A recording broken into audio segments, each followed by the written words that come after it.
Okay, pretty interesting day today. Not the most exciting day, but quite interesting nonetheless. So I would summarize it like this: markets sideways, yields sideways, dollar up, commodities down, except natural gas. That's really the nutshell. Now let's dive into it a little bit. The S&P was slightly down, but basically unchanged. I've had this support line in this ascending one. I think it's kind of counting. You can see the low of day was pretty much touching it. So I still think it sort of counts. But I'll tell you what, the market feels pretty flushy. There are moments where it's ready to go down. When it rallies too much, you can just feel the pressure. And when it's at low of day, I don't know, for me, it's still, despite where us being at support, I think the bias is still to the downside. This is why I'm still sort of bearish. So, and I'll be bearish because fundamentally the economy is very, very just exhausted on debt, geopolitics, energy, everything, just everything. There's just lots of black swans flying around. So S&P, I do think it's kind of near support. So you might have a little bounce tomorrow. I think we do have some news, GDP. I mean, there's news every day actually, but it might not move much until GDP, and then we'll see. So, but otherwise, kind of nearing a small bounce area of this ascending line, which you can see.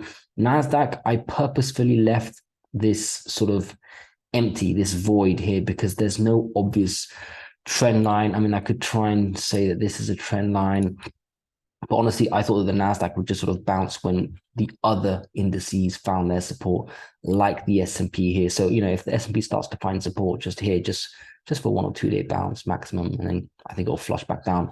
But if it does find the support, then obviously the Nasdaq will find support too, wherever that is. So I think I'll leave this in just for good measure. But I do think that the Nasdaq doesn't have the most obvious of support, at least nowhere near as obvious as the S&P. So I'm just going to leave it as it is and basically watch the S&P rather than the Nasdaq. Dow Jones, that does have these two horizontal lines. I'll leave that in. You can see it basically bounced off this horizontal line here. So that kind of makes sense. If you've got the S&P with an ascending support and the Dow with a little horizontal support, both together could create support for the Nasdaq, for example. So you're sort of seeing a little bit of a bounce zone. I wouldn't be surprised if tomorrow we're sort of sideways up across the board. Russell 2000, a bit like the Nasdaq, no obvious support zone. I mean, where it is now is kind of very, very short-term support because it's sort of at the low of this range here. These are the old annotations I've got them. I should really delete those, but actually they're pretty much correct in my opinion. I still have the same belief. We'll sort of we may bounce a little bit, but we're not going to venture too high. I mean, you're going to have a bit of resistance now. We'll add this one in for good measure. I think we'll just maybe sideways up a little bit and then come back down, basically to this ascending support zone. And same goes for the others, just all back down to their next support. So Dow Jones, at least here, and if we close below this 32,500, down go to the next one. Nasdaq, yeah, it'll come down here and then lower. I really do believe we're going to go lower. So I've said that for a while. And to be honest, the market's gone much higher than I thought it would. But I think now we're starting to get a bit weaker. The VIX, it was quite nice to see the VIX up pre-market. This I also count as sideways, even though it's down 2%. I call it a sideways day because it's sort of closed above this resistance, so acting as support. I don't usually consider the VIX as a indicator that you can trust because it's kind of a broken indicator. So I don't want to count on its technicals too much, but I do feel like it's kind of broken out of this range. I mean, it has since it broke out of this descending. And I think we're going to get to 26. So let's see, maybe sideways, then up, just as the markets go sideways, then down. So that's what I think. We may have a small bounce in the markets, but ultimately we will continue to go lower. I just don't see the excuse for upside. I think there's so many catalysts for the downside. And now technically we sort of, this sort of pump up here is kind of a head fake, even though we broke out of some major resistance, for example, the Russell 2000, the Dow Jones, we broke out of this one, pretty major, but it's kind of a head fake. Look at this. One head, triple top failure, bam, we're going to go all the way back down. Nasdaq also broke out of this ascending. It should be really, really significant. I just feel like we're going to head down, and it's just the whole thing was a head fake because that's what the market does. It plays around with technical traders like me. But if you really zoom in, you can still sort of tell that it might happen. And in my case, the fundamentals also back it up. I just do not see the fundamental basis for this to just bounce and go up, just like it's done with the DAX, though. The DAX and French market, the CAC 40, the FTSE. I just no words for this. And these guys better watch out. I mean, you may have the excuse that, oh, we've got inflation, but look at this trend line. I haven't even looked at this one. This I can see it already. We start to close below this trend line, which, to be honest, could happen tomorrow. You don't want to be the guy who bought all the way up here, because good luck getting out in the money on that one. So maybe this is a sign of things to come. The really big toppy markets also ready to flush because they'll feed on each other. That's the markets. Let's get to yields. So the 1 year was above 5% today. That got everyone's attention, but we've been talking about that for a while. So for me, it's just the norm. I mean, ever since this breakout here, taking out this channel, it's just creeping up and no reason for it to stop. We could have a little sideways down day tomorrow, but ultimately I see rates going up. And today we have the FOMC minutes.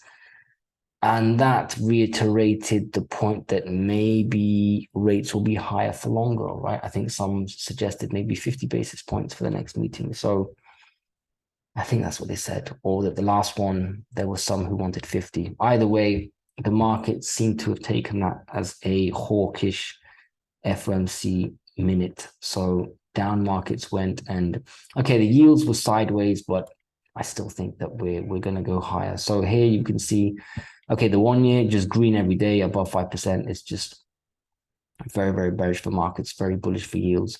Here we've made a nice move up, small consolidation. Do we go down a little bit before going up? I don't know, but I still think we're going back up to 4.9% on the 2 year. Be patient. Nothing goes up in a straight line, but this is pretty much a steep staircase all the way up to old highs. 5 years, same thing. Look at that. It's kind of a hammer.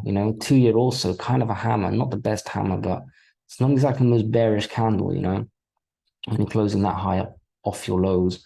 10 years, same thing, sort of consolidating above resistance. It's not bearish stuff. Okay, the 30 year just sort of sideways at the high, totally acceptable bullish patterns. For me, sideways consolidation going higher across the board. EU yields just going sideways before the pop higher.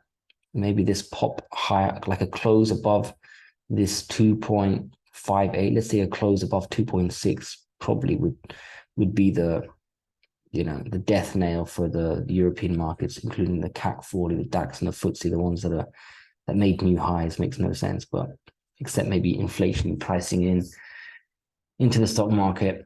So even though yields were sideways red today, for me, they remain extremely bullish, and it just makes sense. In fact, it's actually healthy that you just go sideways near the highs before going higher. So yields sideways, but still very, very bullish. Let's move to the dollar, which actually took the lead because the dollar had been trailing yields. They're trading together, but the dollar has lagged yields. So you can see the yields, and I said this before, the yields have already taken out their horizontal line and they've moved to the second one. The dollar isn't there yet. However, today, the DXY, the dollar, had a decent green day, right? We're up sort of almost 0.5%. Nice green candle, nicest close in a long time. For me, we're going to start marching up here, and maybe the dollar is starting to outperform yields. I mean, that doesn't really matter if they outperform, whichever sector outperforms, whether it's yield or dollar, they're moving up. And I think the dollar, and I've said this for a while, DXY should go up to 105.5, and a close above 106 should really do it. So you really want to test this zone, and I think we're going there. You can see my little target. Okay, so maybe we get there, retrace, come back up. And what I really want as total confirmation is a close at 106. Then we've really cleared this line. And then we're going to be testing this zone. And I do think we're going to encounter some resistance. But if we do that, I expect yields to be going up to their next level, which should scare the heck out of the markets. So you should get the markets going down, moving opposite to the yields and the dollar. And commodities have been reacting to the dollar today because, the markets were sort of sideways. Some were up a tiny bit, some were down a tiny bit. Yields were just unchanged. Okay, the 1 year was up a little bit, but most were down a little bit. Basically, it doesn't really matter. But what was up was the dollar, and what was down were commodities. So for me, the commodities reacted to the dollar inversely, and that's something that is normal. But today really it was clear because it was obvious that there wasn't any other asset class affecting commodities, to me at least. Let's look at copper. Not the most bearish price action, a bit like the market. And to be honest, it makes sense that it's following the market. Read a little bit. I've said this before, I don't think we're going to make new highs in copper. I think that the market won't go higher much, although I think it might bounce 1 or 2 days. And I don't think commodities have what it takes to go up with what I see happening in the yields and the dollars. So I still think copper will sort of go sideways and eventually lose this ascending line. And then it'll have to just go lower.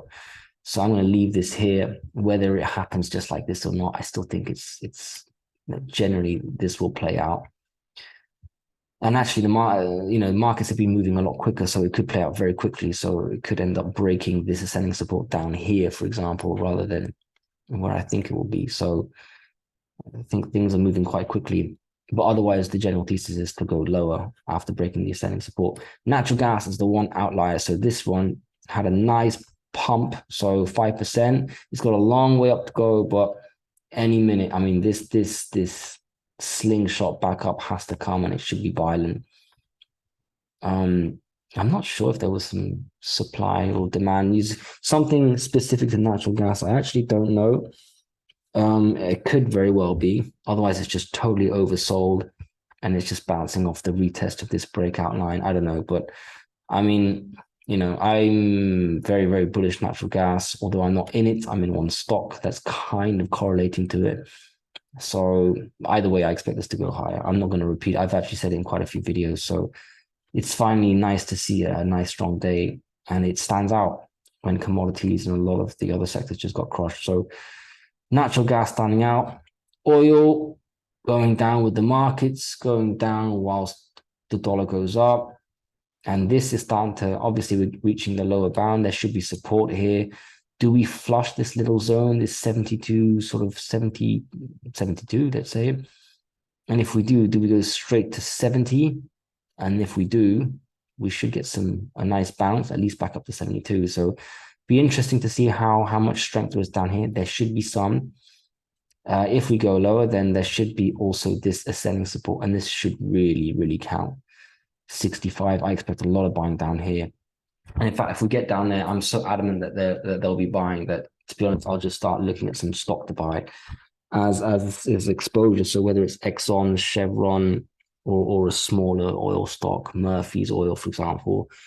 Yeah, I mean, I'll probably do that, to be honest, because for me, this is quite an obvious buy. And it's also, I like to buy the stop flushes because there's quite a lot of triggered stop losses that will get hit, I reckon, if we take out 70. Just such an obvious technical and psychological number. So, but anyway, let's see what happens. I do expect some buying just before we hit that 70 stop loss. Very bullish oil long term. Let's look at gold and silver. That also went down with the dollar going up.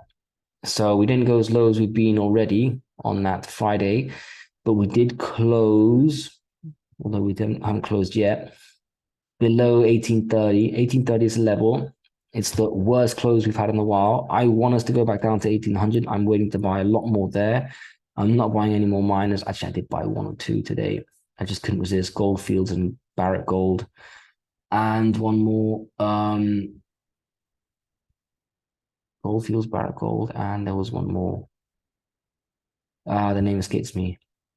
But, another senior. Anyway, very light buying, so it doesn't really count. I'm really waiting for 1800. I think we'll get there now because I do think the dollar will go to 105.5. And I do think yields will go higher to their next level. And I think markets will go down. And all of those should contribute to the miners going down. So here I'm looking at the underlying metal, but, I do think the gold will go down too. So I think, gold and the miners will go down to their next level. That's what I'm waiting for. This is the worst close in gold for a while. It's a kind of bearish candle, and the dollar looks like it has more strength to continue. So for me, pretty sure that we'll go to 1800. And plus, it will still be bullish if you get to 1800. I mean, this was a hell of a move. But I'm really happy that I didn't chase this and get sucked in with all those people who said, "Oh, we're going all the way up." And I've heard that so many times, and it's true. I'm as bullish as those people. It's just I've seen it happen so many times. I mean, look how much we're down. We were 1960, and now we're going to go to 1800. That's 150, $60. Pretty big move down in gold if we do get to 1800. So I see that still happening. Silver, same thing. Look, I saw a small bounce, but ultimately I was going down. And again, it's happening faster than I thought. Fine by me. I can also be impatient, so I like early action. Yeah, again, it's not lower than this Friday, but still it's the ugliest close. And no reason for me to change my opinion. And I still think we're going to $21. $21 in silver should equate to $1,800 in gold. Can we overshoot? Yeah, sure. But overall, I think we'll sort of settle around 21. Can we go low to this ascending? I would love it, but not in one go. I think we'll find support, bounce around a little bit, then maybe. By then, it depends what happens to the dollar and yields. Do we find a bit of resistance? We probably will. And the markets, of course, But yeah, silver back down to 21. I see that still happening. Finally, the miners, they are, could you say they're underperforming the metal? Maybe. Doesn't matter though. They have the same sort of chart. And for me, 1800 gold, which equals $21 silver, should equal on the GDX. Let's call it 27. No, not 27. We're basically at 27. I'm not sure. I mean, there's no very, very clear. I'll say between 27 and 26, right? Basically. So we could get between 27 and 26. I am going to draw a second trend line, even though I don't really want to over pollute this chart. But if I was to make it a bit clearer, this is the kind, it's not very straight, is it? This is the kind of zone I'm looking for, sort of, yeah, exactly, 27, which we basically touch. I mean, look, 27.31 I'd be buying if I really wanted that again. But yeah, the low of day was 27.25, which is the same as 27. So, but anyway, I do think it will go down, almost $30, 25 more dollars. Silver will go down about 50 cents. That should take us, to be honest, below 27, of course, and into this zone, 26. So I would probably be buying the miners, specific miners. And I'll get into that another day, maybe at the weekend, because I don't see this happening straight away, but I'll look at which specific miners are under allocated in my portfolio and that I trust to buy. I probably favor some seniors, but yeah, around 26, I can see myself adding the next layer of miners. And I'm so happy because these are miners that I was considering chasing all the way up here if I thought I was wrong about this not coming back down. But look how much we've come back down. Just so happy when you're patient and right, basically. Really it pays. You can see it in the account. I mean, I've got about 50% now, more than 50% of my holdings in cash. And I just can't wait to redeploy that. And I already have redeployed that a little bit, but the second tranche, I cannot wait. So, and the miners have come down 20%. That's kind of meaningful stuff. So yeah, GDX 26 to 27, closer to 26 as gold still has $25 to go down and silver has 50 cents, plus the markets, I still think can go down a lot. And the dollar has some more upside along with yields. The GDXJ is weaker than GDX, which makes sense. It's stronger on the way up. It's weak on the way down. Where did I have my target? It basically hit my target today, which is great, but I do think we can go lower because I just made that case for GDX. So where would we go in GDXJ? This is not the straightest line though, is it? Where would we go in GDXJ if we do go lower? Well, I would say probably around here at least. So let's say 32.50. Let's say about 32.50, which coincides perfectly with this ascending support, as long as it's well drawn. Now that it's well drawn, we've already touched it. what a difference precision makes. Well, if we're going to go lower in gold by $24, $25, if we're going to go lower in silver by 50 cents, and the dollar's going to go up and yields are going to go up and everything continues, we have to go down more. So I would say, yeah, 32.30-ish. We could just undershoot this ascending support. That's fine. I've seen that happen a lot. I'm going to leave my target here. But otherwise, we've hit the target today. And you know what? I should leave that in because it's true. Whoops. All right, so that'll do. I'll just finish very quickly on Bitcoin because that was slightly significant too. So Bitcoin has been outperforming. Got to give Bitcoin some credit there. It's still just sort of consolidating at the highs. I mean, look, it took out this high here. Now it's consolidating after hitting the top. It's true that it reversed along with the markets. So it is following the markets, the Nasdaq. But today was a little weaker than the markets, I would say, down 2-3% at some point. That's a bit more than the markets, but still it's hovering near its high. It's still bullish. I don't think it becomes bearish until it closes below this ascending support. Then you could say maybe it's double topped and then we'll come back down. But yeah, it's come down and it's starting to underperform the markets a little bit, but it's still bullish short term. I'll leave it there. I'll make another video tomorrow. Let's see what happens. Please comment, subscribe, and all that stuff as usual.